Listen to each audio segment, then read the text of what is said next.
Hey guys, I'm gonna go watch Terminator 3. I'll be right back.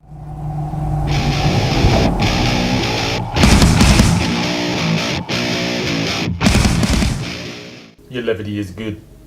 It relieves tension and the fear of death. Terminator 3 Rise of the Machine stars Arnold Schwarzenegger, Nick Stahl, Claire Danes, and is directed by Jonathan Mostow. So guys, before I did this review, as you can see at the beginning of the video, I wanted to go watch Terminator 3 with a pair of fresh eyes. I haven't seen this movie in quite a few years. So there's a lot that I might have missed on it, so I wanted to give it another fair shot. And you know what? I actually really enjoyed it this time. I'm not gonna lie. It was really entertaining. I was kind of shocked. Do I sound like a girl when I get surprised? So T3 takes place 10 years after the events of T2, and John Connor, he is kind of a loner that just goes from job to job, and he's staying off the grid. He doesn't want to be a target. And the TX is sent back in time, and her sole mission is to target all of John Connor's lieutenants that worked with him in the future, including Kate Brewster. So John Connor runs into Kate Brewster, and then the rest of the movie, they are pretty much on the run from the TX. And Arnold is actually sent by Kate Brewster to protect her and John Connor. So after watching it again, I realized this movie does have a lot going for it. There's a lot more in the mix, and it's actually a shorter movie than T2. But overall, I think Jonathan Mostow handled it pretty well. First, I'll go over the good. This movie looks great. It is beautifully shot. I mean, some of the best cinematography you're going to see, and the special effects are actually really good, even for today. I mean, this movie came out, what, 2003? So here we are, you know, public math. So 2003, I'm going to add 10 immediately, right off the bat, right? I'm going to go 2013. We're in 2015. Minus 2013, that's another 2. We're going to add that 2 to the 10. We're going to get 12 years. Howard Stern fans will get that joke.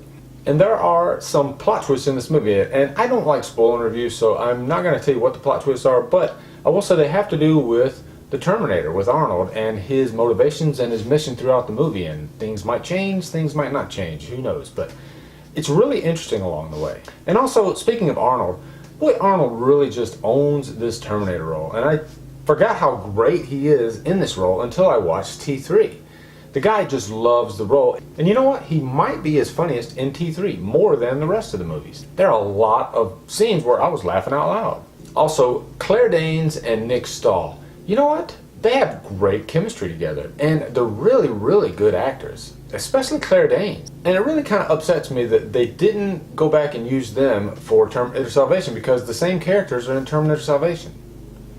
And I think they would have been great, and I love continuity in movies. And I think it would have just made Salvation that much better. And lastly, I gotta mention the action in this movie. There are some really, really, really awesome action set pieces, and they're scattered throughout, so you're never really bored with the movie. It is action-packed. And then the ending of this movie, I love the last part of the movie where we see John Connor and Kate Brewster, and they're getting in the helicopter and they're leaving. That whole section of the movie is just great. This movie does have a couple negatives that bothered me though still. One of them is Linda Hamilton is sorely missed in this movie, and I never realized how important her character was until she wasn't in one of these movies. She is the emotional anchor of Terminator 2 and Terminator 1, and nobody can play Sarah Connor like Linda Hamilton. Also, the TX does have some cool scenes in here, but the T1000 I thought was much more effective and much better handled than the TX. And that's probably because James Cameron, in my opinion, is a much better director than Jonathan Mostow. Also, the first 2 Terminator movies really have a director's stamp on them, whereas Terminator 3, it almost feels like a, dare I say, generic action movie, although the action is very good. And finally, the score of this movie is also generic. It's effective, but the score in the first 2 Terminators is signature. It's just another thing that just adds to the Terminator legacy. So all said and done, guys, I would say after watching this movie again, I'm going to give it a purchase worthy. I was going to give it a humdrum, but I'm definitely going to give it a purchase worthy, especially if you're a Terminator fan. You'll definitely love Terminator 3. So guys, we got 2 more Terminator movies. We got Terminator Salvation, and yes, Terminator Genesis when that comes out. I'm looking forward to watching that and reviewing it for you guys. So click below, check out my Terminator reviews playlist, subscribe to my channel, follow me on Facebook and Twitter. Thanks for watching, and Rum Dum out.